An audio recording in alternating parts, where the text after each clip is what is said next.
Kepulan asap terlihat dari kapal Roro Mulia Nusantara yang terbakar di tengah laut sesaat akan bersandar di Pelabuhan Pungur. Ratusan penumpang panik berhamburan keluar kapal saat berhasil bersandar. Kapal ini tengah melayani mudik Natal dan Tahun Baru diketahui membawa 122 penumpang, 28 ABK serta puluhan mobil dan motor. Dugaan sementara api berasal dari kamar ABK di bagian bawah. Api berhasil dengan cepat dipadamkan petugas pemadam kebakaran. Semua dalam kondisi aman, artinya semua sudah keluar.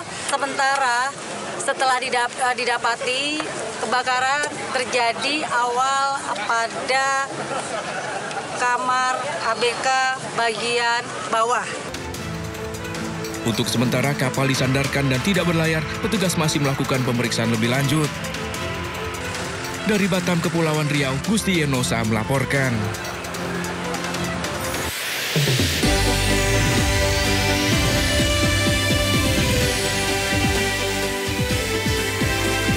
Pasangan suami istri tewas diterjang banjir bandang.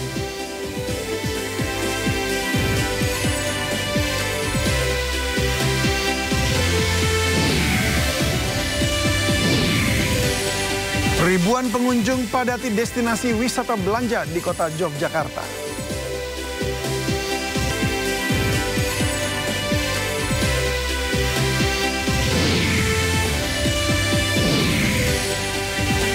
Sejumlah bangunan saksi bisu tsunami jadi monumen peringatan 20 tahun tsunami Aceh.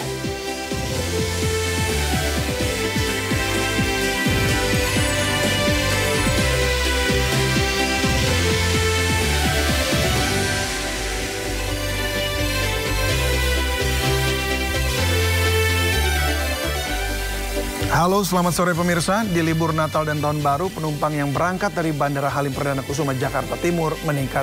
Harga tiket yang turun 10% menjadi salah satu faktor meningkatnya keberangkatan. Bersama saya David Silahoy, Anda menyaksikan Sindo Sore.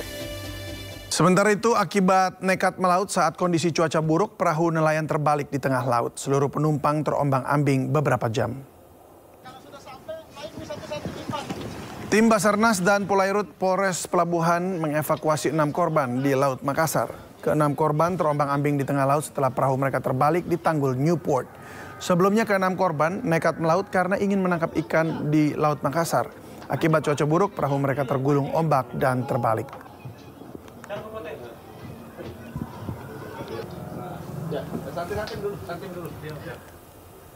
Pemirsa, tetap waspada saat berkendara. Di Bandar Lampung, akibat tumpahan solar, sejumlah pemotor jatuh tersungkur ke jalan. Sementara sejumlah kendaraan tergelincir karena kondisi jalan yang licin. Awas! Awas! Awas! Sejumlah kendaraan ini mendadak hilang kendali di Jalan Imba Kusuma Ratu, Sukadanaham, Bandar Lampung, Lampung. Supir kewalahan mengendalikan truk tergelincir setelah gagal menanjak. Bahkan pengendara motor jatuh tergelincir menyeruduk jalan beraspal. Astagfirullahaladzim! Ya Allah, siapa sih cerita? Seorang pengendara wanita tak sadarkan diri setelah terbentur aspal. Warga kemudian membawa korban ke rumah sakit. Kali ini 29 pengendara luka-luka setelah terjatuh dari sepeda motor mereka. Wah, luka lah itu. Motor juga hancur lah ya. Orang yang lewat nggak tahu bahwa ada solar ngecer atau tumpah itu tadi. Gitu.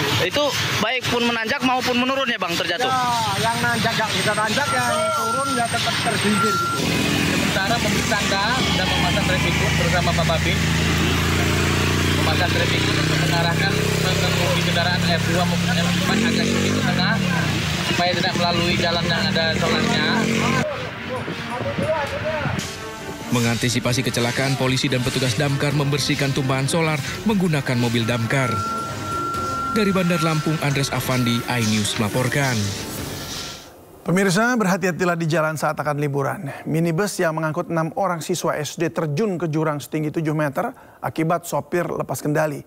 Di Pacitan, satu mobil terguling, satu lainnya ringsek hingga sopir mobil terjepit bodi kendaraan. Diduga akibat sopir minibus mengantuk.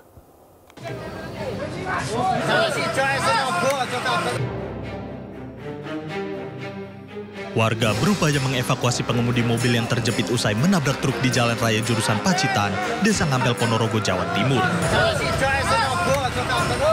Kecelakaan diduga akibat pengemudi mengantuk. Setelah 1 jam, pengemudi akhirnya dievakuasi dan dibawa ke rumah sakit akibat patah kaki.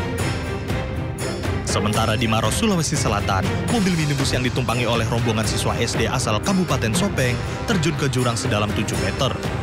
Sopir dan 2 siswa SD luka-luka. Kecelakaan diduga akibat pengemudi hilang kendali. Tim Liputan iNews melaporkan. Kecelakaan maut menewaskan 2 orang terjadi di kilometer 80 tol Cipularang, Purwakarta, Jawa Barat. Bus pariwisata yang membawa rombongan peziarah menabrak dump truck dari arah belakang. Selain menewaskan 2 penumpang bus, kecelakaan juga mengakibatkan belasan penumpang luka berat. Bis pariwisata ini ringsek setelah menabrak dump truck bermuatan kerikil di kilometer 80 ruas tol Cipularang, Bapakan Cikau, Purwakarta, Jawa Barat, Kamis dini hari. Badan bis yang membawa 64 rombongan peziarah asal Tangerang ini rusak parah. Akibat kecelakaan 2 penumpang bis tewas di tempat, terjepit badan bis yang ringsek. Sementara 12 penumpang lainnya luka berat, serta 44 penumpang luka ringan. Kecelakaan terjadi saat bis melaju dari arah Bandung menuju Tangerang seusai berziarah dari Pamijahan, Tasikmalaya. Pasca kecelakaan, polisi mengamankan supir bis untuk diperiksa. Truk pasti tersebut. Ya, alasan supir bus diamankan kenapa, Den? Karena ada korban meninggal dunia. Apakah memang supir menjadi penyebab kecelakaan? Masih kita selidiki. Sudah ada indikasi narkoba atau seperti apa? Masih selidiki. Korban tewas maupun luka telah dievakuasi ke Rumah Sakit Abdul Razak. Sementara supir bis ditahan di Mapolres Purwakarta. Dari Purwakarta, Jawa Barat, Irwan, iNews melaporkan. Ratusan kendaraan roda 4 dari arah Jakarta menuju Puncak Bogor diputar balik usai petugas terapkan sistem ganjil genap. Rekayasa diberlakukan guna menghindari penumpukan kendaraan.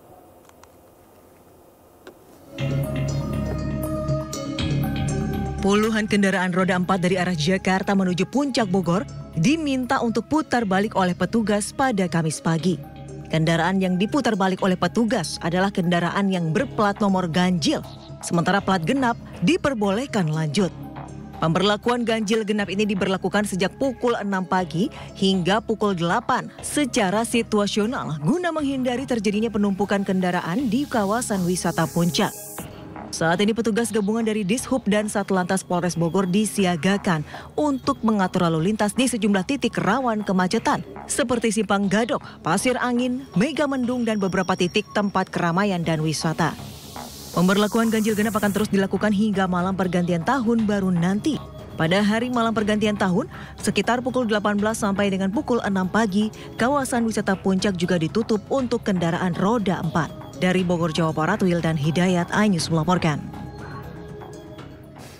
Untuk update lalu lintas terkini, kami ajak Anda memantau arus lalu lintas di sana. Kita bergabung dengan Jen Cahyani dari kawasan Simpang Gadok, Puncak, Jawa Barat. Dan juga ada Indra Setia Budi dari kawasan pintu tol Cikatama. Selamat sore rekan-rekan. Saya ke Jen terlebih dahulu. Jen, apakah arus lalu lintas Puncak saat ini padat? David dan juga pemirsa, saat ini kalau pantauan lalu lintas di area tempat saat ini kami melaporkan, yakni di kawasan Simpang Gadok, saat ini masih ramai lancar dan saat ini sudah diberlakukan rekayasa lalu lintas one way atau satu arah dari Bogor ke arah Jakarta. Dan kalau tadi kami pantau sejak pagi sempat diberlakukan ganjil genap pada pukul 6 pagi hingga pukul 9 pagi. Dan setelah itu normal, jadi 2 arah diberlakukan secara normal dan kemudian sekitar pukul 1 siang diberlakukan sistem one way atau satu arah dari kawasan Bogor menuju ke arah Jakarta.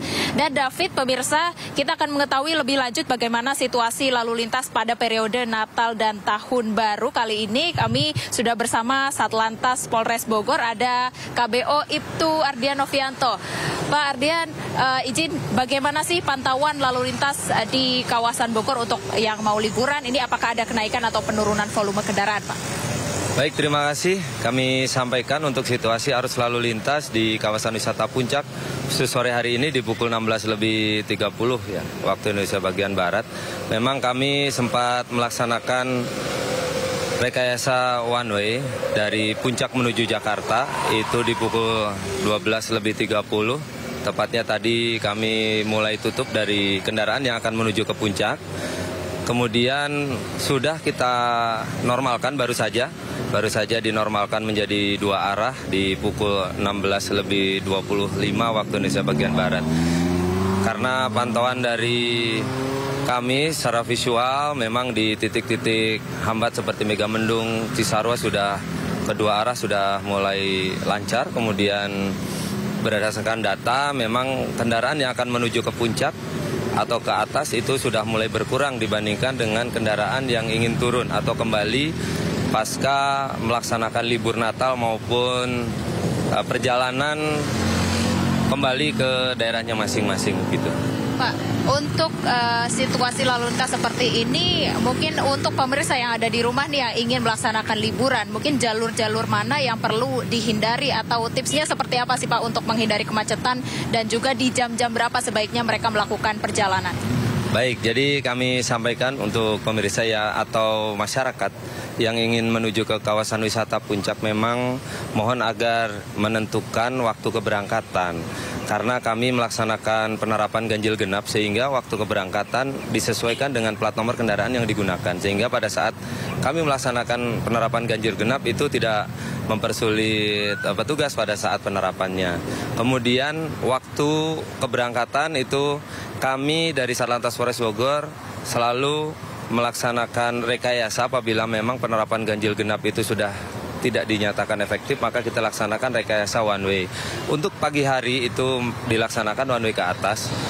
Untuk rentang waktunya di kurang lebih di pukul 8 sampai dengan pukul 11:00 pagi hari rentang waktunya. Namun untuk pastinya dilaksanakan one way itu kami tetap melihat bagaimana peningkatan arus yang datang untuk kendaraan yang akan menuju ke kawasan wisata Puncak. Dan kemudian di siang hari di antara rentang waktu 12:00 sampai dengan pukul 14:00 pasti akan kami lakukan penutupan dari bawah untuk dilaksanakan rekayasa one way ke bawah atau dari Puncak menuju Jakarta itu di siang hari, sehingga untuk pola waktunya itu sangat situasional melihat kapan para masyarakat yang sudah selesai melaksanakan wisata itu akan turun, sehingga kami lihat dominan mana kendaraan yang akan turun maupun dibandingkan kendaraan yang akan naik. Untuk prediksi puncak kepadatan lalu lintas sendiri di periode Natal Tahun Baru ini kapan sih Pak? Untuk prediksi seharusnya kemarin di tanggal 24 dan kemarin di tanggal 25 dan hari ini di tanggal 26 untuk kendaraan yang akan turun atau masyarakat yang akan turun selepas melaksanakan libur Natal. Namun berdasarkan data memang itu sudah sewajarnya bahwa di hari ini tanggal 26 untuk kendaraan yang naik itu lebih sedikit dibandingkan hari kemarin di tanggal 25. Memang tercatat kendaraan yang akan naik hari ini sampai dengan pukul 16:00 masih mencapai 20.000 dibandingkan dengan hari Rabu kemarin pada saat Natal itu mencapai di pukul 16:00 itu mencapai 30.000. Nanti untuk tahun baru nanti perkiraannya akan naik pesat atau bagaimana Pak? Itu untuk libur masa tahun baru itu kami akan lihat datanya, namun prediksi kami akan terjadi di hari Minggu tanggal 29 dan di tanggal 31 pagi tepatnya. Iya. Terakhir Pak, mungkin imbauan apa untuk masyarakat yang ingin berkendara, berekreasi, kemudian apa yang perlu dipersiapkan dan apa yang perlu dihindari? Baik, jadi kami mengimbau kepada warga masyarakat yang ingin berwisata di kawasan wisata Puncak. Memang tadi saya sebutkan di awal bahwa mohon agar tentukan waktu keberangkatan dan tanggal keberangkatannya yang disesuaikan dengan plat nomor kendaraan. Karena kan kami melaksanakan pemeriksaan ganjil genap. Kemudian yang kedua, memang pergunakan kendaraan yang betul-betul prima. Dikarenakan karakteristik jalan di kawasan wisata Puncak ini yang memang mayoritas dan dominan tanjakan, sehingga harus membutuhkan ketahanan kendaraan itu yang betul-betul prima, sehingga jangan sampai terjadi mogok pada saat ditanjakan. Kemudian yang ketiga adalah faktor cuaca, yang mana memang cuaca di kawasan wisata Puncak ini curah hujannya cukup tinggi, kemudian seringkali turun kabut tebal, agar mohon jaga jarak aman antar kendaraan agar terhindar dari kecelakaan. Kemudian jangan memarkirkan kendaraan-kendaraan di pinggir-pinggir tebing ataupun di bawah pohon rindang agar terhindar dari bencana alam, baik itu tanah longsor maupun pohon tumbang, dikarenakan kawasan wisata Puncak ini banyak sekali tebing yang curam serta pohon-pohon rindang karena memang rawan akan bencana tanah longsor maupun pohon tumbang. Demikian. Baik, terima kasih banyak Pak Ardian. Selamat kembali bertugas, Pak. Itu dia David dan juga pemirsa, informasi langsung dari Satlantas Polres Bogor. Kalau tadi kita pantau di lapangan di kawasan Simpang Gadok, ini memang sempat terjadi kemacetan pada pagi hari untuk kendaraan yang dari arah Jakarta menuju ke arah Bogor. Dan ini kemungkinan terjadi karena kepadatan tersebut terjadi di area persimpangan begitu. Dan tadi kalau kita dengarkan bagaimana imbauan untuk masyarakat atau pemirsa di rumah yang ingin melakukan perjalanan atau rekreasi untuk tetap berhati-hati, dan tentu saja hal yang penting adalah memastikan plat nomor kendaraan Anda, karena dari pihak kepolisian akan terus melakukan rekayasa lalu lintas, yakni sistem ganjil genap, dan ini melihat situasi lalu lintas yang ada. Jadi ketika memang ada antrian kendaraan yang mengular, maka dari pihak kepolisian akan langsung menerapkan rekayasa lalu lintas, baik itu ganjil genap maupun juga one way atau satu arah. Dan untuk saat ini sistem satu arah sudah baru saja dihentikan atau tidak diberlakukan karena melihat situasi lalu lintas yang sudah lancar. Sementara itu David. Baik Jen, terima kasih, dan kini kita ke Indra Setiabudi. Seperti apa lalu lintas di sana saat ini, Indra?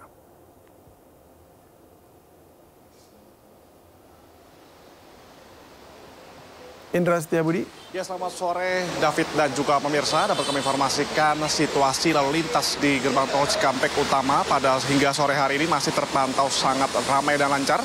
Yang tidak ada keterlambatan maupun kepadatan yang berarti dari pagi hingga sore hari ini masih terpantau ramai lancar, sehingga para pengendara masih bisa memaksimalkan pengendaranya ini sebanyak 100% ataupun di batas maksimal per kilometernya 100 km per jamnya. Dan dapat kami informasikan juga terkait saat ini masih dominasi oleh kendaraan pribadi dan juga bus antar kota. Dan meskipun masih terpantau ramai lancar, David dan juga pemirsa, bahwasanya Jasa Marga tetap memberlakukan sistem kontraflow di kilometer 47 hingga kilometer 70, yang mana diberlakukan sejak pukul 6 pagi, namun hanya sampai pukul 12 waktu Indonesia Barat pada siang hari tadi saja. Mengingat memang Anda bisa saksikan di belakang saya, ini sangat normal dan tidak ada hambatan sama sekali, sehingga masyarakat bisa melaju kecepatan dengan batas maksimal.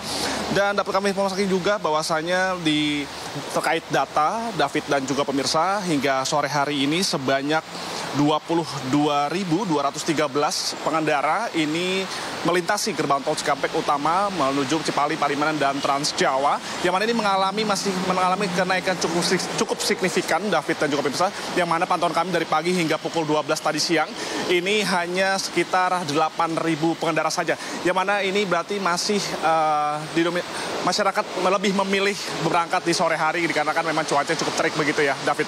Dan dapat kami informasikan juga terkait lajur sebaliknya, David, dapat kami informasikan bahwasanya hingga siang sore hari ini terdapat 14.048 kendaraan yang keluar menuju Jakarta. Dan dapat kami informasikan juga bahwasanya memang nanti malam ini masih diprediksi akan meningkat, namun kalau kita bandingkan dengan hari kemarin ini cukup tidak seramai kemarin begitu, yang mana pada hari kemarin tepat tanggal 25 Desember 2024 ini mencapai 45.000 kendaraan yang berlalu lalang melintasi gerbang tol Cikampek Utama pada kemarin. Dan dapat kami informasikan juga terkait diskon tarif tol ini, dapat kami informasikan juga bahwasannya diskon ini akan mulai berlaku kembali di tanggal 28 Desember 2024, yang mana ini juga untuk persiapan arus balik begitu untuk dari kilometer di Kali Kangkung menuju Cikampek, Jakarta. Dan rencananya juga Jasa Marga akan melakukan kontraflow di tanggal 28, ini pukul 6 pagi hingga 12 siang saja, dan sementara di tanggal 29 yang akan diprediksi untuk menjadi arus balik di momen Nataru pada periode 2004-2025 kali ini. Dan diskon tarif tol juga juga akan berlaku kembali di tanggal 3 Januari 2025 mendatang, David dan juga pemirsa. Bahwasanya kami menghimbau bagi masyarakat yang masih melakukan kegiatan arus mudik maupun ada yang melakukan arus balik di momen Nataru periode kali ini, dipastikan kendaraan fisik badan Anda harus prima begitu, dan Anda kalau ketika Anda lelah Anda bisa beristirahat sejenak di kilometer 57 yang mana terdapat sejumlah rest area. Namun hanya kami memesan untuk tidak lebih dari 30 menit saja karena memang keterbatasan waktu begitu, David dan juga pemirsa. Dan yang pasti keterisian BBM maupun e-tol Anda juga sangat diperlukan guna untuk memperlancar sama proses perjalanan Anda menuju kota-kota tujuan Anda. Sementara itu, David yang dapat kami informasikan, kembali ke Anda. Ya, baik. Terima kasih Indra Setia yang melaporkan langsung dari gerbang tol Cikatama, dan sebelumnya ada Ulia Zen dari Puncak Jawa Barat ya, Jen Cahyani. Terima kasih. Rekan-rekan, selamat bertugas kembali. Pemirsa, Jasa Marga mencatat sebanyak 1,3 juta kendaraan meninggalkan wilayah Jabodetabek pada periode 18 hingga 26 Desember 2024. Total volume lalu lintas yang meninggalkan wilayah Jabodetabek ini meningkat 18,2% jika dibandingkan lalu lintas normal. Namun jika dibandingkan dengan periode Natal tahun lalu, total volume lalu lintas yang melintas di tol yang dikelola Jasa Marga ini lebih rendah 6,5%. Pemantauan situasi lalu lintas di ruas tol Jasa Marga ini langsung ditinjau oleh Wakil Menteri BUMN Aminuddin Ma'ruf di Pusat Kendali Operasi Jalan Tol Jasa Marga di Jati Asih, Kota Bekasi, Jawa Barat. Aminuddin mengatakan kegiatan pemeriksaan lapangan ini merupakan perintah khusus Presiden Prabowo untuk memastikan masyarakat terlayani dengan baik dan optimal.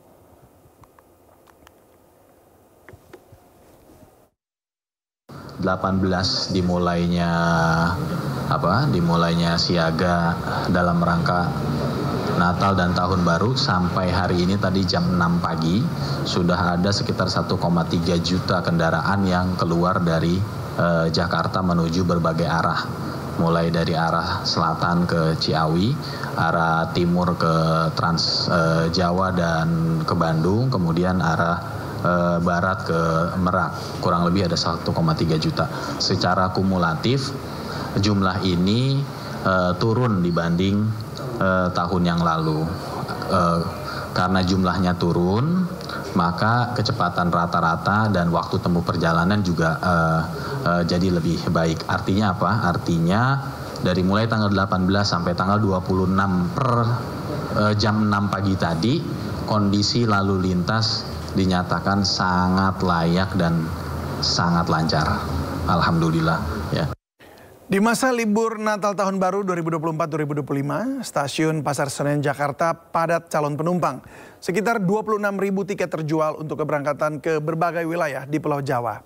Stasiun Pasar Senen di Jakarta Pusat terpantau ramai untuk keberangkatan pada Kamis ini. Hampir setiap kursi di ruang tunggu penuh oleh calon penumpang yang menunggu jadwal keberangkatan mereka pagi tadi. Dan hari ini hampir 26.000 tiket terjual untuk keberangkatan dari stasiun Senen. Mayoritas destinasi favorit yakni kota Jogja, Purwokerto, Surabaya, dan Malang. Manajer Humas PT KAI Daop 1 Jakarta Iksvan Henry Wintoko mengatakan bahwa pihaknya sudah memberangkatkan sebanyak 326.000 penumpang untuk masa angkut Nataru 19 Desember 2024 hingga 5 Januari 2025.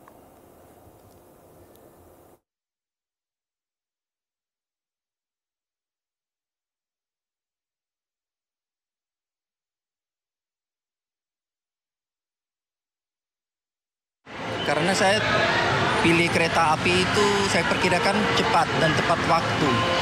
Kalau yang lain seperti kendaraan itu takut macet di jalan tol. Karena saya muter-muter banyak tempat-tempat itu macet. Makanya saya pilih kereta api. Sekitar 26.000 tiket terjual untuk keberangkatan ke berbagai wilayah di Pulau Jawa. Dan seperti apa situasinya saat ini, sudah bergabung rekan Muhammad Zulhilmi yang akan melaporkan langsung dari stasiun Pasar Senen Jakarta. Ya Hilmi, seperti apa ketersediaan tiket dan bagaimana calon penumpang saat ini? Apakah masih memadati stasiun Pasar Senen? Ya, selamat sore David dan juga pemirsa. Memang kalau menurut data untuk hari ini ada sekitar 24.000 penumpang yang akan melakukan keberangkatan melalui stasiun Pasar Senen. Sedangkan untuk kedatangannya sendiri ini mencapai 31.000 penumpang begitu. Karena untuk saat ini pun situasi di stasiun Pasar Senen begitu padat. Kalau bisa kami gambarkan ini seluruh area tunggu dari stasiun Pasar Senen ini terisi penuh oleh calon penumpang ataupun penumpang yang tiba di stasiun Pasar Senen. Lantas seperti apa antusias para penumpang yang ingin melakukan perjalanan di libur Natal dan juga Tahun Baru? Nah, kami sudah bersama dengan Ibu Retno yang akan berangkat ke Surabaya. Selamat sore Ibu. Ibu, kalau bisa diceritakan nih kenapa memilih untuk berangkat liburan ke luar kota pada hari ini nih Bu? Ya, karena rencana memang sebelum Natalan saya berangkat, tapi karena nggak ada tiket, kehabisan tiket, jadi saya baru dapat tiket untuk hari ini. Nah, itu pun harganya ya kemarin-kemarin harganya juga agak mahal juga sih. Jadi saya cari harga yang lebih rendah lah gitu. Oke, tadi Ibu bercerita harga tiket kereta untuk saat ini agak sedikit tinggi. Nah, kenapa nih Ibu memilih untuk tetap naik kereta api nih Bu? Oh ya, ya saya mau berlibur karena ada keluarga juga di Jogja. Jadi saya juga mau liburan bersama suami. Sebagian besar keluarga saya, adik-adik saya udah di Jogja. Jadi saya mungkin menyusul aja sebenarnya sama suami. Ya karena kemarin masih ada pekerjaan, jadi baru bisa hari ini. Oke, kalau bisa Ibu kasih kritik nih Bu untuk harga tiket, kemudian untuk fasilitas kereta api saat ini menurut Ibu seperti apa sih Bu? Saya saran agar dalam liburan Tahun Baru ini kan memang pasti orang berharap mau liburan ya dengan budget mungkin ya dengan budget yang agak bersahabat. Jadi saya sarankan untuk tetap harganya itu harga tiket-tiket ya biar kejangkau lah gitu untuk masyarakat menengah ke bawah gitu biar bisa menikmati liburan di kampung halaman. Ya saya memang mau pulang ke kampung halaman jadi berlibur bersama keluarga di sana. Kalau untuk tiket baliknya sendiri udah dibeli atau seperti apa nih Bu? Saya belum punya tiket pulang karena masih menunggu harga tiket yang lebih turun lagi lah karena saya lihat tiketnya harganya masih tinggi juga. Oke, baik. Terima kasih banyak Ibu Retno. Semoga selamat sampai tujuan Ibu ya. Ya David, itulah komentar begitu dari calon penumpang yang ada di stasiun Pasar Senen Jakarta. Dan memang untuk masa liburan Natal dan juga Tahun Baru ini PT KAI Daop 1 menyiapkan sekitar 800.000 tiket untuk keberangkatan dari stasiun Pasar Senen dan juga stasiun Gambir. Dan untuk saat ini pun tiket yang telah disediakan ini sudah ludes terjual sebanyak 59%. Dan para calon penumpang pun masih bisa membeli tiket melalui aplikasi KAI Akses ataupun melalui layanan GoShow yakni 2 jam sebelum perjalanan. Demikian yang dapat kami sampaikan, David. Ya, baik. Terima kasih Zulhilmi untuk laporannya. Kami tunggu update selanjutnya. Selamat bertugas kembali. Pemirsa, di libur Natal dan Tahun Baru, penumpang yang berangkat dari Bandara Perdana Halim Kusuma, Jakarta Timur, meningkat. Harga tiket yang turun 10% menjadi salah satu faktor meningkatnya keberangkatan.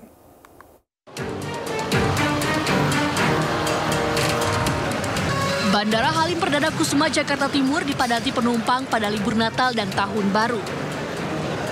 Jumlah penumpang melonjak 20% dari hari biasa yang memberangkatkan 10.000 penumpang. Namun di libur Natal dan Tahun Baru ini jumlah penumpang bisa mencapai 15.000 per harinya.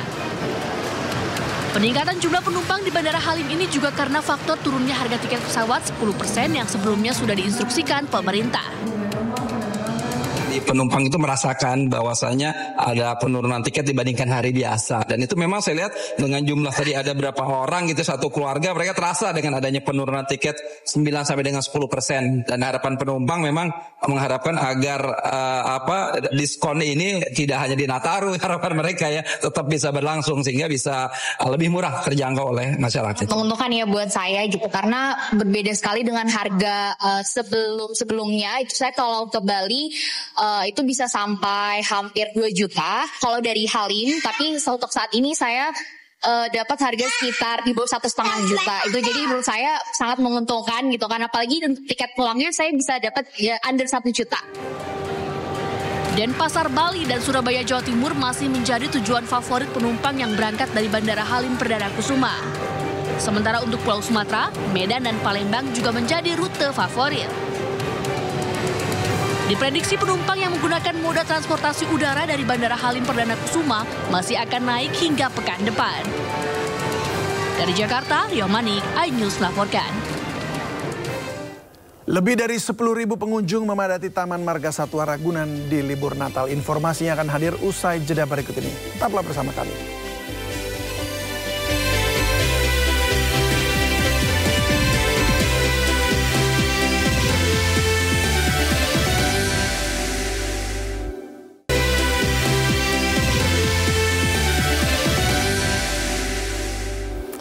Terima kasih Anda masih bersama kami di Sindo Sore. Kebun Binatang Ragunan menjadi salah satu tempat wisata favorit pada libur Nataru kali ini. Lebih dari 10.000 pengunjung memadati Taman Marga Satwa tersebut. Libur bersama keluarga di momen Natal dan Tahun Baru ini, masyarakat memilih Kebun Binatang Ragunan sebagai tempat favorit liburan bersama keluarga. Tempatnya yang sejuk untuk bertamasya, Taman Marga Satwa juga bisa menjadi tempat edukasi anak untuk lebih mengenal berbagai jenis hewan. Di hari libur Natal dan Tahun Baru ini lebih dari 10.000 pengunjung datang ke Ragunan untuk menghabiskan waktu libur Natal dan Tahun Baru.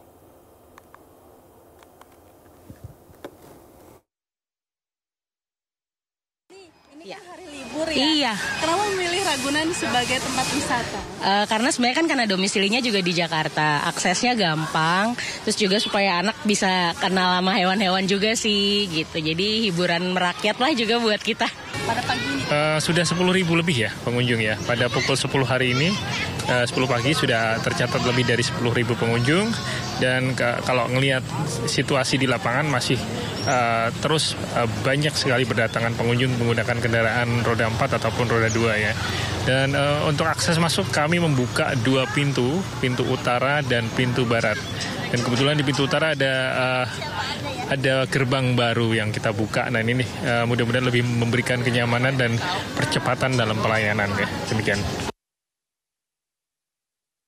Tidak hanya Taman Marga Satwa Ragunan yang ramai dikunjungi, Taman Impian Jaya Ancol, Jakarta juga masih menjadi pilihan destinasi para wisatawan untuk berlibur.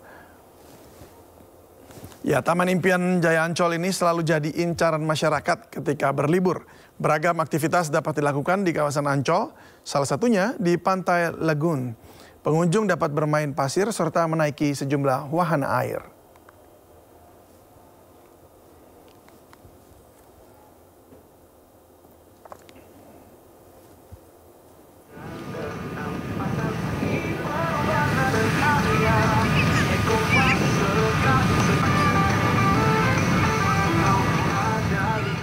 Masih menjadi tempat wisata andalan, Taman Jaya Ancol selalu jadi incaran masyarakat untuk berlibur. Untuk mengetahui situasi terkini, sudah terhubung bersama kami Nata Arman. Ya, Nata Arman, bagaimana laporan Anda mengenai liburan warga kali ini?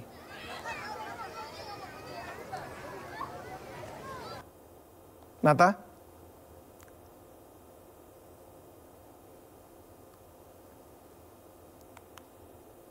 Ya, Nata Arman? Sekitaran ini dimanfaatkan anak-anak kecil ini untuk bermain air dan bermain pasir bersama dengan keluarga dan juga saudara-saudara maupun dengan teman-temannya. Kemudian ketika data yang diperoleh dari pihak Ancol sendiri, per pukul 4 sore tadi tercatat lebih dari 24.000 pengunjung yang hadir untuk berekreasi di Taman Wisata Ancol ini. Saya pun akan bertanya dengan salah satu pengunjung yang ada di kiri saya yang bersama dengan anak-anaknya dengan keluarga besarnya. Halo, selamat sore Ibu. Bapak, gimana kabarnya?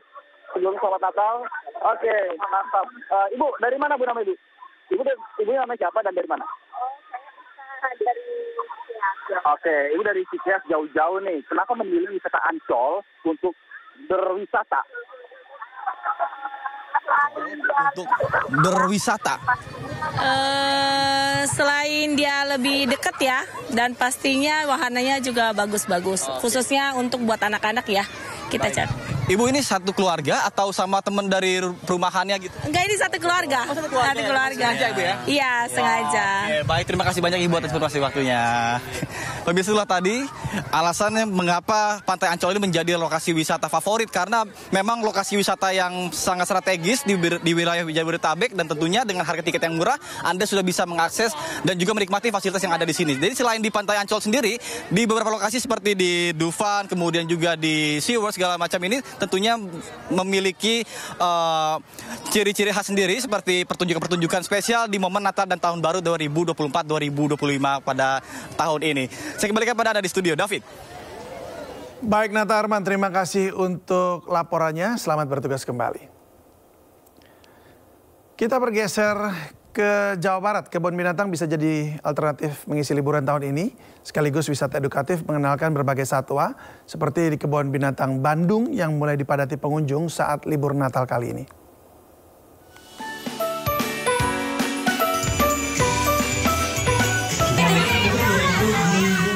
Burung makau atau burung kakak tua warna-warni ini menyambut setiap pengunjung yang datang ke Kebun Binatang Bandung. Burung asli dari negara Brazil yang jinak ini juga bisa diajak berfoto selfie. Pengunjung juga bisa bersuah foto dengan iguana kuning. Atau jika Anda cukup bernyali, bisa juga bersuah foto dengan ular piton albino. Jangan takut, pengunjung akan didampingi petugas saat berfoto dengan ular albino ini.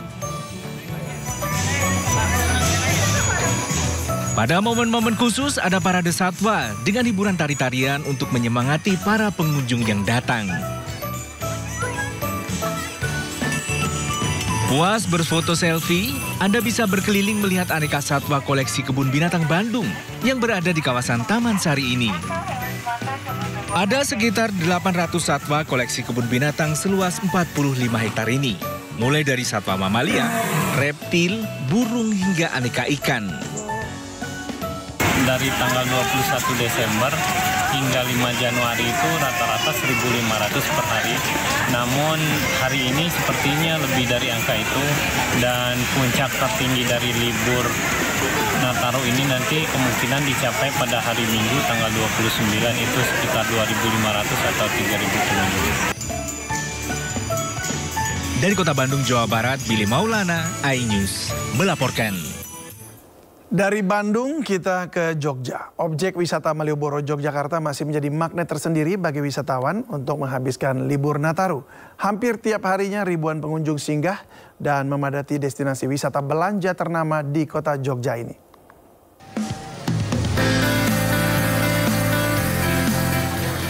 Hingga kini, Malioboro masih menjadi favorit wisatawan. Terhitung sejak masa liburan sekolah, Natal hingga menjelang akhir tahun, pengunjung Malioboro terus bertambah.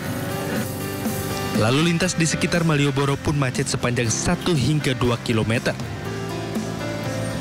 Mulai dari arah Stadion Kridosono, Jalan Abu Bakar Ali, Jalan Mataram, sampai titik 0 kilometer. Tak hanya di ruas jalan, kawas pedestrian Malioboro pun juga ramai wisatawan. Guna mengurai kemacetan dan arus lalu lintas, polisi memberlakukan sistem buka tutup atau pengalihan jalan jika kondisi Malioboro penuh. Prediksi puncak keramaian kemungkinan pada saat malam tahun baru. Antisipasi dari kepolisian, kalau dari kepolisian kita sudah siapkan untuk pengamanan, nanti seperti tahun kemarin kita bagi per zona, mudah-mudahan lancar saja. Diprediksi, peningkatan arus kendaraan serta wisatawan di kawasan Malioboro ini akan terus terjadi hingga berakhirnya masa libur panjang atau awal tahun depan. Dari kota Yogyakarta, Heru Trijoko, iNews melaporkan. Di masa libur Natal dan Tahun Baru, wisata air panas Guci di kaki Gunung Slamet, Tegal, Jawa Tengah dipadati ribuan pengunjung.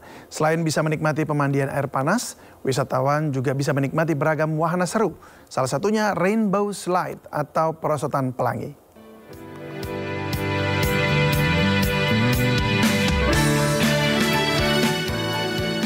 Masa libur Natal dan Tahun Baru, kawasan wisata air panas Guci di Kabupaten Tegal, Jawa Tengah dipadati wisatawan. Terlihat kendaraan yang didominasi mobil pribadi tampak mengantri masuk gerbang wisata. Wisata Guci memang menjadi salah satu destinasi favorit wisatawan jika musim liburan tiba. Tak heran, jumlah pengunjung bisa mencapai hampir 1.000 orang per harinya. Pengunjung bisa menikmati kolam pemandian air panas alami Pancuran 13 yang berasal dari Gunung Slamet. Pengunjung juga bisa menikmati wahana lain di Golden Park, seperti Rainbow Slide atau perosotan pelangi, di mana pengunjung bisa meluncur dari ketinggian sepanjang 78 meter dengan kemiringan 45 derajat.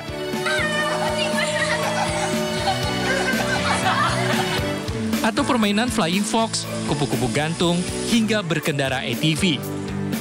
Mulai dari anak-anak hingga lansia, antusias mencoba beragam wahana di wisata Guci.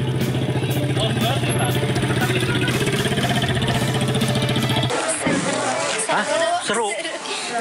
Baru kali ini apa sebelum? Baru kali ini. Baru kali ini. Emang dari mana, Adek? Dari Jakarta. Oh, di Jakarta. Di sana ada nggak? Ada, tapi aku kalau libur stay-nya di rumah. Oh gitu, mainan di sini gitu ya. Tapi seru tadi ya. Seru. Tapi nggak takut kan? Nggak. Baru pertama kali ini. Itu pertama turun rasanya gimana tadi? Iya seperti nggak bisa dirasakan. Dirasakan, nggak bisa dibayangkan apa ya? Iya. Pokoknya merosot aja. Iya, gitu. Iya. Seperti orang melayang gitu. Iya. Oh ya 80 lebih saya. 80 Pak. Iya. Bagi Anda yang ingin berendam air panas sekaligus mencoba beragam wahana yang berada di kawasan ini, cukup membayar tiket sebesar Rp30.000. Namun harga tiket tersebut tidak termasuk berkendara ATV, di mana dihargai Rp70.000 per 30 menit. Tidak ada kenaikan, masih di tiket masuknya masih di 30.000, sudah gratis seluruh wahana yang ada di dalam kecuali ATV. Itu anak-anak dewasa atau sama aja? Sudah, itu terhitung mulai dari umur 5 tahun ke atas sudah berbayar 30.000. Weekend weekday sama aja ya? Sama aja. Pengelola mengakui di masa libur sekolah sekaligus Natal dan Tahun Baru ini terjadi peningkatan jumlah pengunjung beberapa hari sebelum Natal. Kebanyakan pengunjung berasal dari Jakarta dan Jawa Barat. Dari Tegal, Jawa Tengah, Unibar iNews melaporkan. KPK terbitkan larangan keluar negeri bagi Hasto Kristianto dan Yasona Lauli. Tetaplah di Sindo Sore.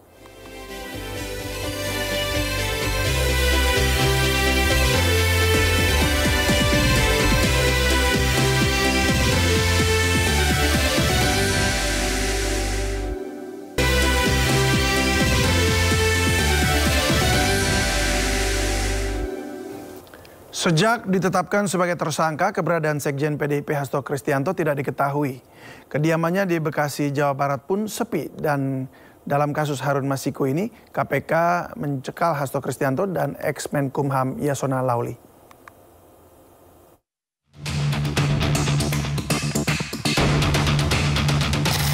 Rumah Sekjen PDIP Hasto Kristianto di Villa Taman Kartini Margahayu, Kota Bekasi sepi. Rumah berlantai 2 dengan dominasi warna putih ini tertutup rapat dan hanya terlihat sebuah mobil terparkir di garasi. Satu persatu petugas Satgas DPC PDIP datang melakukan penjagaan, namun menurut Ketua RW setempat, penjagaan merupakan hal biasa lantaran Hasto Sekjen PDIP. Hasto dan istrinya diketahui tidak berada di rumah dan tidak ada yang mengetahui di mana Hasto berada sejak ditetapkan sebagai tersangka. Setahu saya enggak. Setahu saya. Dari kapan Pak? Kalau nggak ngerti juga. Nggak ngerti kemana nggak Pak? Ngerti. Tapi kalau sehari-hari Pak Hasto dan istrinya memang tinggal di sini atau ada rumah? Tinggal di sini Pak Hasto. Sehari-hari ya Pak? Iya sehari-hari. KPK telah meminta imigrasi mencekal Hasto Kristianto dan ex-Menkumham Yasona Lauli terkait penyidikan dugaan korupsi suap pergantian antar waktu yang melibatkan Harun Masiku. Tindakan larangan bepergian ke luar negeri tersebut dilakukan oleh penyidik karena keberadaan yang bersangkutan di wilayah Indonesia dibutuhkan dalam rangka proses penyidikan dugaan tindak pidana korupsi sebagaimana tersebut di atas. Keputusan ini berlaku untuk 6 bulan ke depan.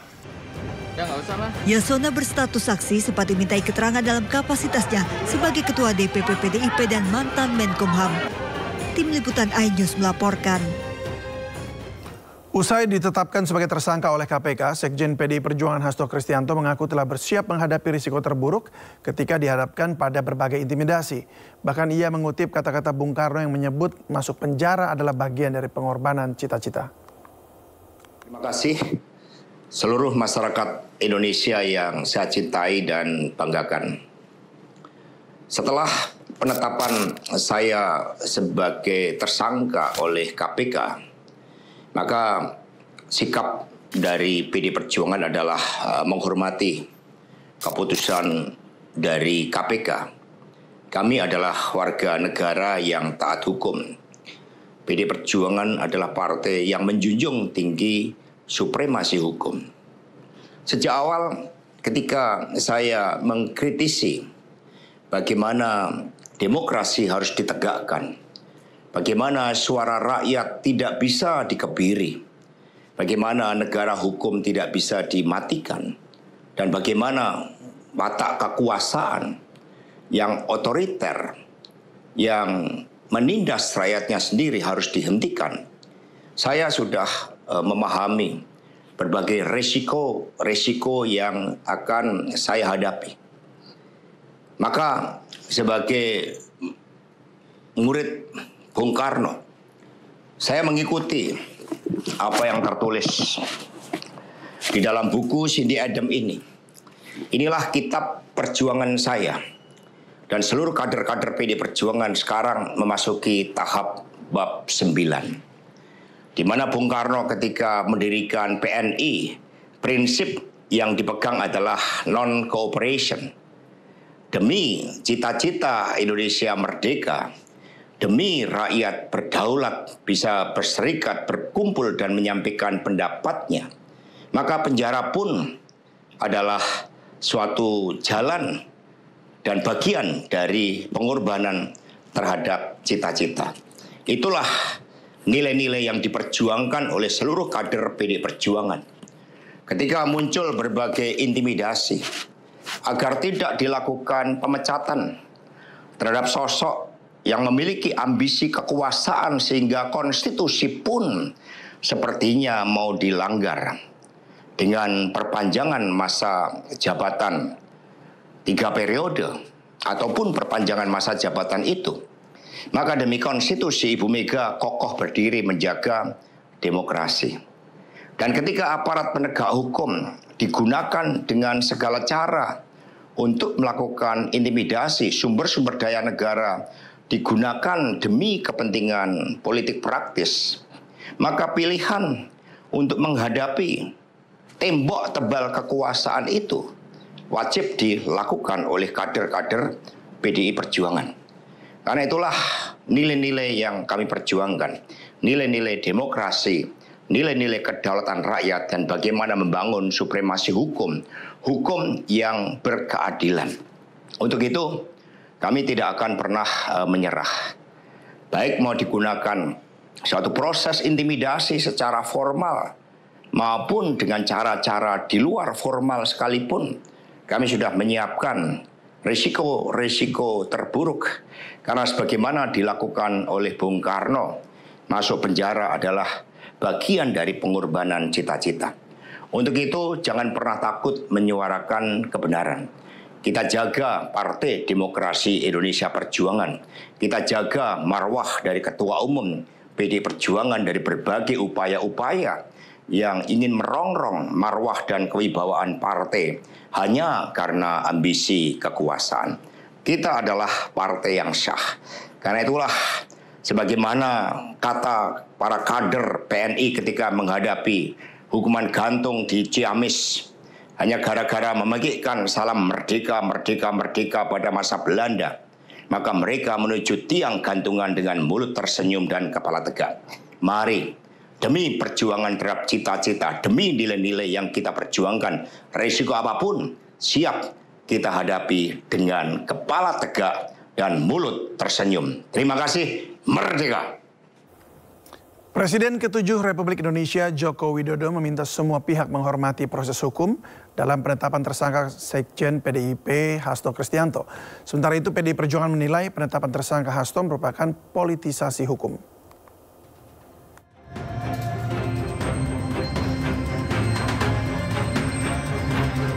Presiden ke-7 RI Joko Widodo menanggapi penetapan tersangka Sekjen PDIP Hasto Kristianto.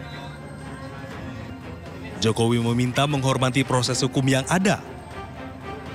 Jokowi juga tidak berkomentar banyak saat namanya disebut sebagai buntut penetapan tersangka Hasto Kristianto. Seluruh proses hukum yang ada.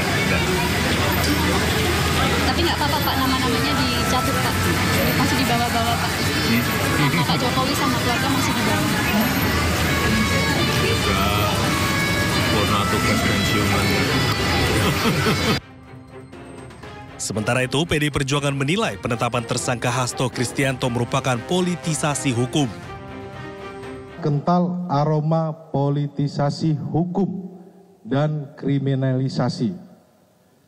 Beberapa indikasi yang dapat dilihat antara lain, pertama, adanya upaya pembentukan opini publik yang terus-menerus mengangkat isu Harun Masiku, baik melalui aksi-aksi demo di KPK maupun narasi sistematis di media sosial yang patut dicurigai dimobilisasi oleh pihak-pihak tertentu yang berkepentingan.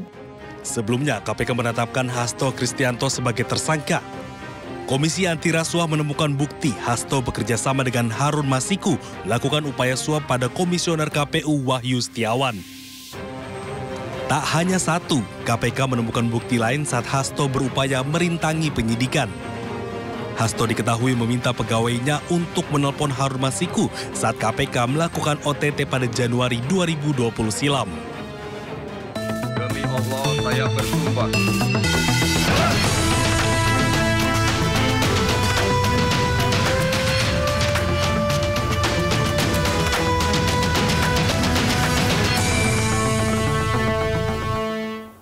Partai Demokrasi Indonesia Perjuangan mengumumkan secara resmi pemecatan Joko Widodo, Gibran Rakabuming Raka, serta Bobi Nasution dari keanggotaan partai.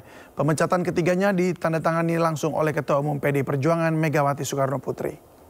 Saya menghormati itu. Menenggelamkan PDI Perjuangan oleh Pak Jokowi beserta keluarganya. Sosok Joko Widodo seolah menjadi simbol perjuangan yang berangkat dari akar rumput menjadi sosok yang bertahta di tataran puncak.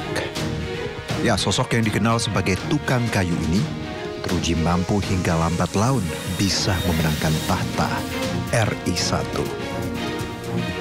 Tentu saja, keberhasilan ini tak lepas dari andil PDI Perjuangan sebagai kendaraan politik yang menaungi Joko Widodo dalam perjalanannya. Dimulai dari keberhasilannya memimpin kota Solo. Nama Jokowi semakin wangi setelah ukir prestasi melalui kendaraan SMK. Hubungan Jokowi dan PDIP semakin lekat, terlebih kala partai berlogo kepala banteng ini mengusung Jokowi di Pilkada Jakarta pada 2012. Kemenangan telak bisa didapat.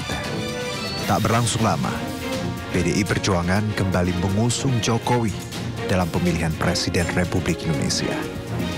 Bak gayung bersambut, Jokowi yang diusung PDI Perjuangan bisa dengan mudah merangkul hati rakyat hingga akhirnya Jokowi terpilih menjadi Presiden Republik Indonesia. 2019, kemenangan Jokowi kembali terulang hingga akhirnya Jokowi resmi menjadi Presiden Republik Indonesia untuk kedua kali. Dalam perjalanan ini, PDI Perjuangan masih utuh mendampingi dan mendukung program Jokowi. Namun, rupa-rupanya, dinamika politik yang terjadi berkata lain. Upaya menenggelamkan PDI Perjuangan oleh Pak Jokowi beserta keluarganya, ternyata dukungan rakyat semakin masif.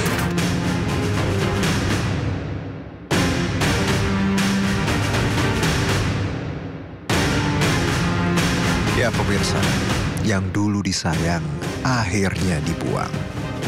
PDI Perjuangan resmi memecat Presiden ke-7 Republik Indonesia, Joko Widodo, dari keanggotaan partai. Anak serta menantu Jokowi, Gibran Rakabuming Raka, dan Bobi Nasution juga turut dipecat dari keanggotaan partai. Pemecatan ketiganya diumumkan langsung oleh Ketua DPP PDI Perjuangan Bidang Kehormatan Komarudin Watubun. Presiden ke-7 Republik Indonesia, Joko Widodo, menghormati keputusan PDI Perjuangan yang memecatnya dari keanggotaan partai. Mas Gibran sama Mas Bobi. Ya, enggak apa. Enggak apa. Artinya saya menghormati itu. Dan saya tidak dalam posisi untuk membela atau memberikan penilaian ya, karena keputusan itu sudah terjadi. Nanti waktu yang akan mengujinya. Sementara Wali Kota Medan, Bobi Nasution, enggan menanggapi pemecatannya dan tak mau berkomentar banyak. Pak, tanggapannya gimana PDIP, Pak? Tanggapan dari PDIP, Pak? Udah apa ya? Pak, ditanya. Yang menarik, Wakil Presiden Republik Indonesia, Gibran Rakabuming Raka, justru menanggapi santai pemecatan dirinya sebagai kader PDI Perjuangan. Putra sulung Jokowi itu bahkan menyinggung pemecatan dirinya dengan guyonan satir saat memberikan sambutan pada acara pelantikan pengurus Pusat Pemuda Katolik. Pertama-tama saya ucapkan selamat kepada Ketua dan seluruh jajarannya yang baru saja dilantik pada malam hari ini. Jadi sebenarnya Mas Gusma ini senasib dengan saya. Baru saja dikeluarkan dari partai.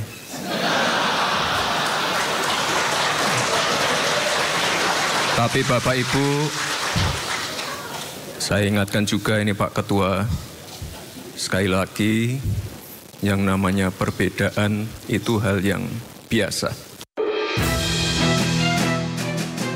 Ya, Stefanus Asad Gusma yang disebut Gibran merupakan Ketua Umum PP Pemuda Katolik Prodi 2024-2027. Gibran dan Gusma diketahui sama-sama mantan kader PDIP yang saat ini tak lagi menjadi bagian dari partai.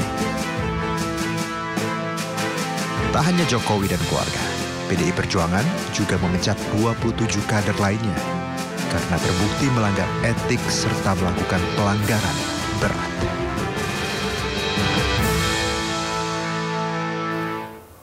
Sepanjang 2024, dunia perpolitikan di Indonesia dihebohkan dengan istilah politik dinasti.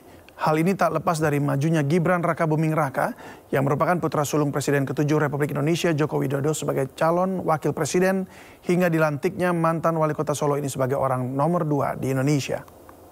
Saya bersumpah akan memenuhi kewajiban Presiden Republik Indonesia. Gembar-gembor politik dinasti dimulai sejak pertengahan tahun lalu, di mana sejumlah pihak termasuk partai politik mengajukan gugatan uji materi soal batas usia calon presiden dan wakil presiden ke Mahkamah Konstitusi.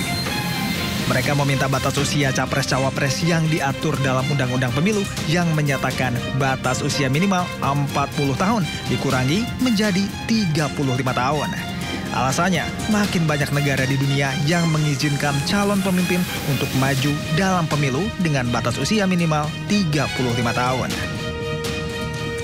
Hal ini membuat banyak pihak semakin yakin alasan uji materi tersebut guna memuluskan langkah putra sulung Presiden ke-7 Republik Indonesia, Joko Widodo, untuk maju dalam Pilpres 2024. Istilah politik dinasti pun mencuat, terutama setelah ketukan palu Anwar Usman, paman Gibran yang juga ketua MK, mengantarkan sang keponakan ke pintu gerbang Pilpres 2024 pada pertengahan Oktober 2023. Namun tudingan ini ditanggapi santai Jokowi yang menyerahkan kepada masyarakat untuk menilainya. Pak, terkait istilah dinasti politik seperti apa, Pak? Terkait istilah dinasti politik seperti apa, Pak? Ya, itu kan masyarakat yang menilai, dan dalam pemilihan pun, baik itu di pilkada, di pilihan wali kota, pilihan bupati, pilihan gubernur, pilihan presiden, itu semuanya yang memilih itu rakyat, yang menentukan itu rakyat, yang mencoblos itu juga rakyat, bukan kita, bukan elit, bukan partai. Ya, itulah demokrasi.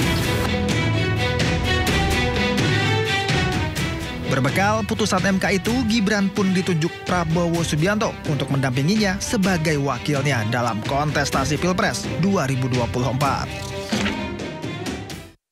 Seluruhnya sepakat mengusung Prabowo Subianto sebagai calon presiden Koalisi Indonesia Maju untuk 2024-2029 dan Saudara Gibran Rakabuming Raka sebagai calon wakil presiden dari Koalisi Indonesia Maju. Mereka mendaftar ke KPU sebagai pasangan Capres-Cawapres dan bertarung melawan dua pasangan lainnya. Anies Baswedan, Muhaimin Iskandar, dan Ganjar Pranowo, Mahfud MD. Dalam Pilpres yang digelar Februari 2024, pasangan Prabowo Gibran mengungguli lawan-lawannya dengan menguasai 58,59% dari total suara. Tak puas dengan hasil pemilu yang dinilai banyak diwarnai ketidaknetralan aparat hingga campur tangan pemerintah, publik ramai-ramai menyuarakan opini mereka.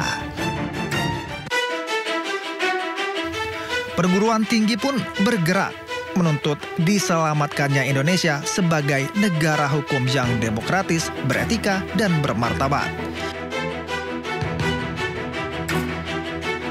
Sejumlah pihak menempuh jalur hukum dengan menggugat hasil Pilpres ke MK, termasuk kedua paslon presiden dan calon wakil presiden. Sebagian lainnya mengajukan amicus curiae atau sahabat pengadilan, termasuk Ketua Umum PDI Perjuangan Megawati Soekarno Putri.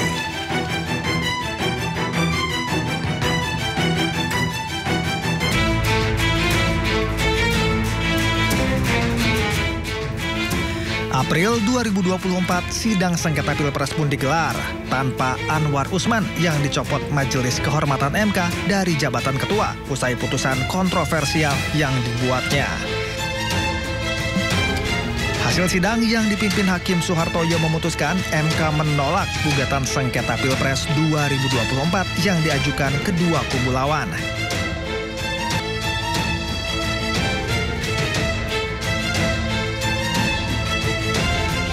Dengan keputusan itu, KPU resmi menetapkan pasangan Prabowo Subianto dan Gibran Rakabuming Raka sebagai presiden dan wakil presiden periode 2024-2029.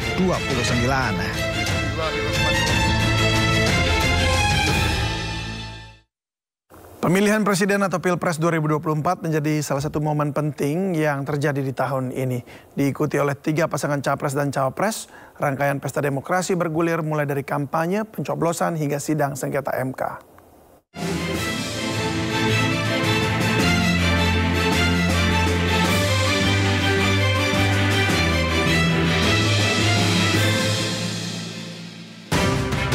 Awal tahun 2024 diwarnai rangkaian kampanye dari masing-masing Capres dan Cawapres. Mulai dari paslon nomor urut 1 Anies Muhaimin, paslon nomor urut 2 Prabowo Gibran, hingga paslon nomor urut 3 Ganjar Mahfud. Kampanye masing-masing paslon dikemas secara berbeda untuk menarik suara pemilih. Sabtu 10 Februari 2024 merupakan hari terakhir kampanye Pilpres 2024 sekaligus menjadi momen penentuan bagi masing-masing kandidat untuk unjuk kekuatan. Pada hari yang sama, ketiga paslon menggelar kampanye akbar di lokasi berbeda. Pasangan nomor urut 1 Anies Muhaimin menggelar kampanye akbar di Jakarta International Stadium atau JIS dengan mengusung tema Kumpul Akbar Bersatu Berani Berubah. Sementara paslon nomor urut 2, Prabowo Gibran menggelar kampanye akbar di Stadion Gelora Bung Karno, Jakarta dengan mengusung tema Pesta Rakyat. Dan paslon nomor urut 3, Ganjar Mahfud menggelar kampanye akbar yang dikemas dengan tema hajatan rakyat di dua lokasi, yakni Benteng Fastenburg Solo dan di kawasan Simpang 5 Semarang Tengah. Usai masa tenang selama 3 hari, akhirnya tiba momen yang ditunggu-tunggu, yakni hari pencoblosan pada Selasa 14 Februari 2024. Masyarakat Indonesia ramai-ramai menggunakan hak pilihnya, tak terkecuali ketiga kandidat calon presiden dan wakil presiden. Tak hanya memilih pasangan calon presiden dan calon wakil presiden, masyarakat juga memilih calon legislatif. Rabu 20 Maret 2024, KPU mengumumkan Prabowo Subianto dan Gibran Rakabuming Raka sebagai pemenang Pilpres 2024 berdasarkan rekapitulasi suara nasional. Menanggapi kemenangan Prabowo Gibran, dua kubu pesaingnya tak tinggal diam. Paslon nomor urut 1 Anies Muhaimin dan paslon nomor urut 3 Ganjar Mahfud mengajukan gugatan perselisihan hasil pemilihan umum atau PHPU. Kedua paslon tersebut meminta MK melakukan pemungutan suara ulang tanpa Prabowo Gibran atau setidaknya tanpa Gibran. Rangkaian sidang perkara sengketa Pilpres 2024 bergulir sejak 27 Maret hingga 5 April 2024. 4 Menteri Kabinet Jokowi bahkan ikut dipanggil Majelis Hakim MK untuk menjadi saksi. Keempat menteri tersebut adalah Menteri PMK Muhadjir Effendi, Menko Perekonomian Airlangga Hartarto, Menteri Keuangan Sri Mulyani, dan Menteri Sosial Tri Risma Harini. Ini menjadi momen bersejarah karena untuk pertama kalinya sidang menghadirkan menteri sebagai saksi. 22 April 2024, MK mengumumkan menolak seluruh permohonan kubu Anies Muhaimin dan Ganjar Mahfud. Setelah melalui tahapan pemilihan umum dan drama sengketa Pilpres 2024 di Mahkamah Konstitusi, KPU akhirnya resmi menetapkan Prabowo Subianto dan Gibran Rakabuming Raka sebagai Presiden dan Wakil Presiden RI terpilih 2024-2029. Ketua KPU RI mengumumkan pasangan Prabowo Gibran unggul dengan perolehan suara sebesar 58,6%. Sementara pasangan Anies Muhaimin menempati posisi kedua dengan 24,9% suara. Disusul pasangan Ganjar Mahfud dengan 16,5% suara.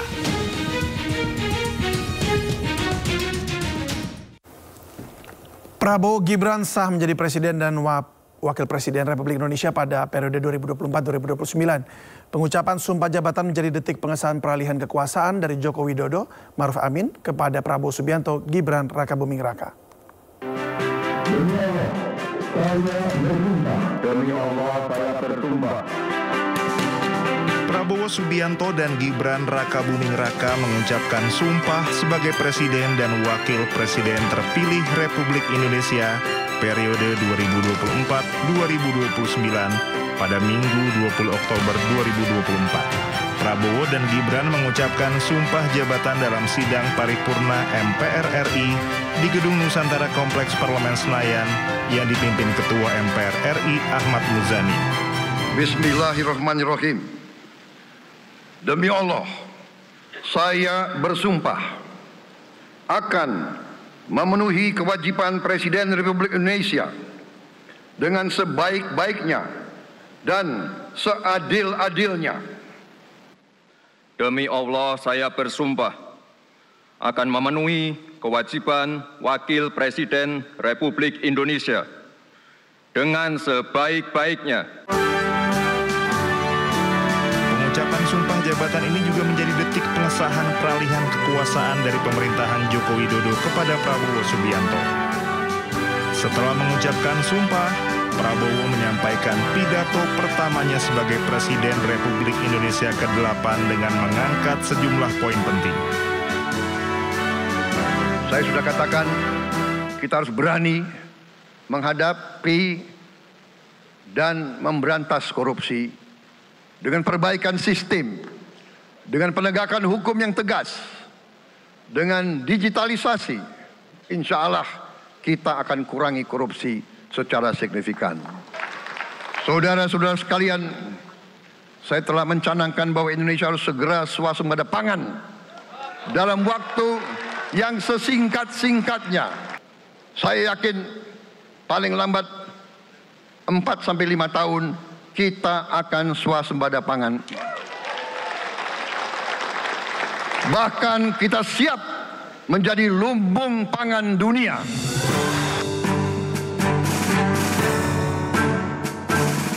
Minggu malam 20 Oktober 2024, Presiden Prabowo Subianto kemudian mengumumkan nama kabinetnya, yaitu Kabinet Merah Putih yang siap membantu jalannya roda pemerintahan hingga 2029. Dalam paparannya ada 48 menteri, 56 wakil menteri, dan 5 kementerian atau lembaga di luar koordinasi kementerian koordinator.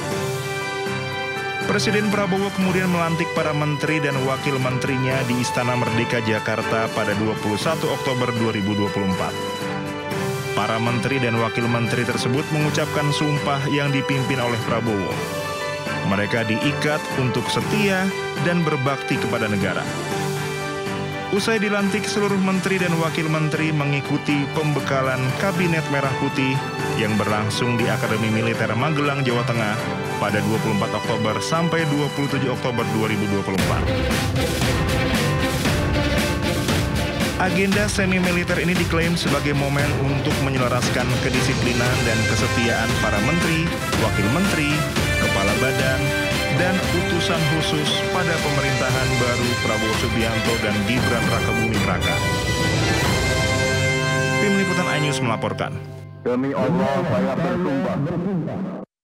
Demi Allah saya bersumpah.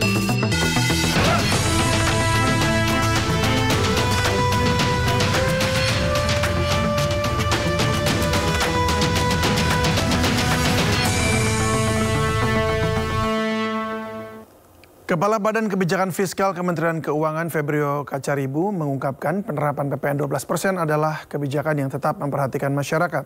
Selain merupakan instrumen penting bagi pembangunan, pajak menjadi bukti gotong royong masyarakat kepada negara. Kepala BKF menegaskan kelompok masyarakat yang tidak mampu akan dilindungi dan diberi bantuan. Kebijakan yang memperhatikan banyak sekali aspirasi dari masyarakat ya. Dan juga bahkan termasuk anggota DPR.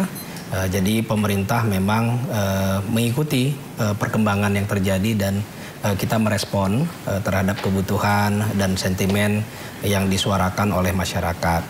Untuk pajak ini sebenarnya kan kita pahami pajak ini adalah bentuk gotong royong kita dalam bernegara. Kita tahu bahwa pajak ini sesuai dengan konstitusi dan sesuai dengan undang-undang, ini adalah kewajiban kita semua. Akan tetapi tidak berhenti di sana. Pajak itu harus adil. Apa artinya adil? Artinya masyarakat yang mampu itu membayar pajak sesuai dengan undang-undang, sesuai dengan kewajibannya.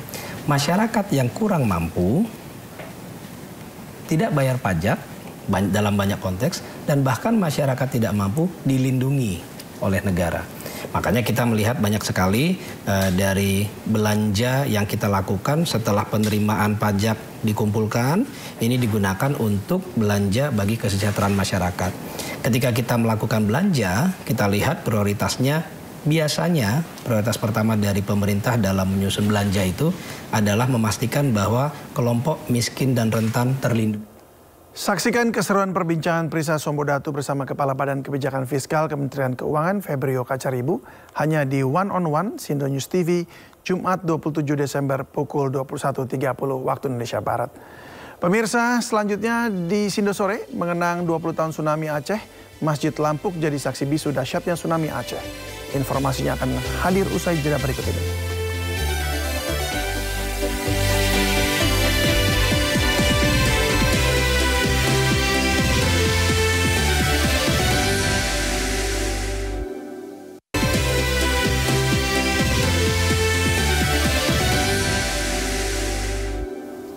Memperingati tsunami Aceh 20 tahun lalu, ratusan warga berziarah ke pemakaman massal Ulele, Banda Aceh, di mana lebih dari 14.000 jasad korban tsunami dimakamkan.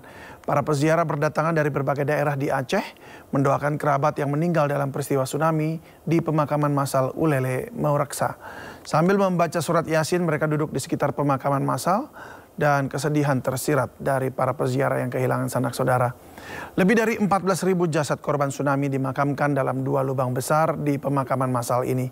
Saat dimakamkan, sebagian besar jasad korban sudah tidak bisa dikenali.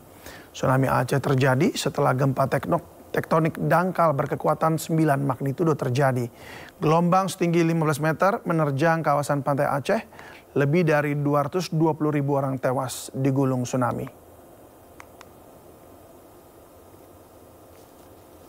20 tahun lalu Aceh porak-poranda dihantam tsunami maha dahsyat. Lebih dari 200.000 jiwa meninggal dunia.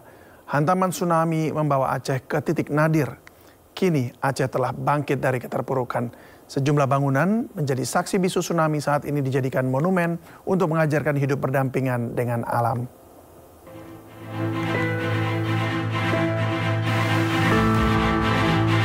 Saat tsunami 2004 silam, Masjid Rahmatullah Lampuk di Aceh Besar ini adalah satu-satunya bangunan yang tegar berdiri. Di antara ribuan bangunan yang roboh tersapu tsunami. Gempa berkekuatan 9 magnitudo yang menggetarkan Laut Aceh menimbulkan gelombang tsunami setinggi pohon kelapa.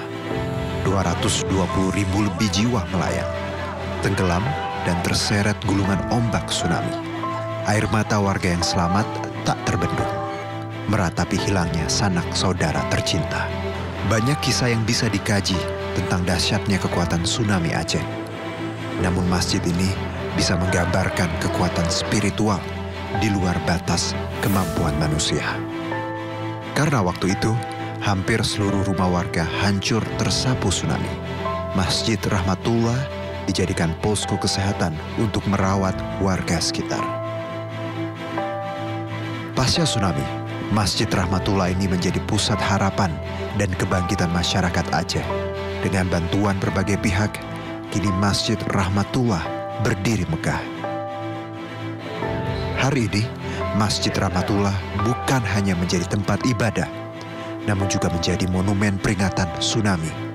Sebuah peringatan akan kekuatan alam dan kebesaran Tuhan.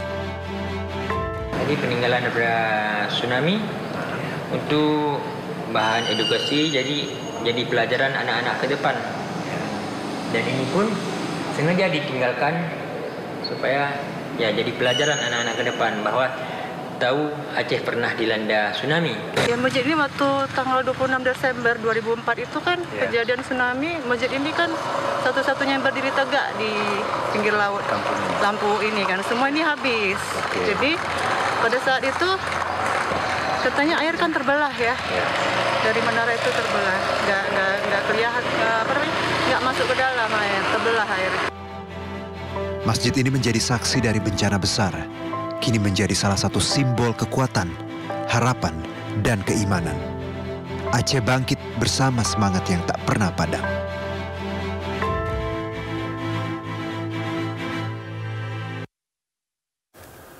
Pengingat tsunami tak akan hilang, generasi baru mendapat pengetahuan dari benda yang ditinggalkan. Salah satunya kapal pembangkit listrik tenaga diesel PLTD Apung yang bergeser dari Pantai Ulele ke Desa Punge Blangcut, Banda Aceh.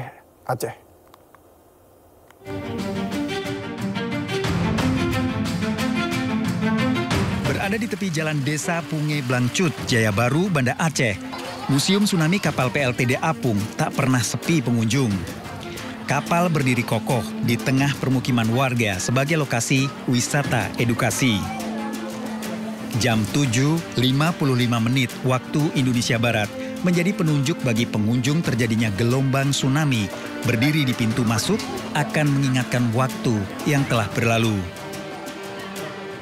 Pengunjung akan masuk dari pintu serta tangga kapal yang membedakan setiap ruang pergerakan. Ruang kapal terbagi menjadi beberapa sekat, diisi berbagai peringatan dari sajian film hingga benda yang tertinggal saat gempa tsunami. Sejauh 1 km datang gelombang setinggi 24 meter. bisa pula kapal ini. Dengan termasuk 7 orang kru kapal tadi, karyawan kapal. Jadi dari 7 itu yang selamat di air mereka 1 orang. 1 orang selamat. Jadi kapal ini hanyut pertama ke Lampaseh. Kemudian ada gelombang kedua. Gelombang kedua dari arah Kedah atau dari arah Makam Syakola ditarik ke Sungai Blangcut. Jadi jalur hanyutnya kapal ini sejauh 5 km. Tapi kalau kita tarik garis lurus dari Google Map itu sekitar 3 km. 20 tahun sudah kapal PLTD ini berdiri kokoh setelah dihempas gelombang tsunami dari pantai Ulele yang jaraknya sekitar 3 km. Namun kapal bergerak hingga 5 km di posisi saat ini dari Lampaseh. Sebelumnya kapal PLTD Apung diserahkan kepada pemerintah Aceh untuk membantu menambah arus listrik yang diperlukan. Namun alam berkata lain, dihempas gelombang sangat besar. Kapal berbobot 2.600 ton tidak ada yang memprediksi akan bergerak ke tengah kota.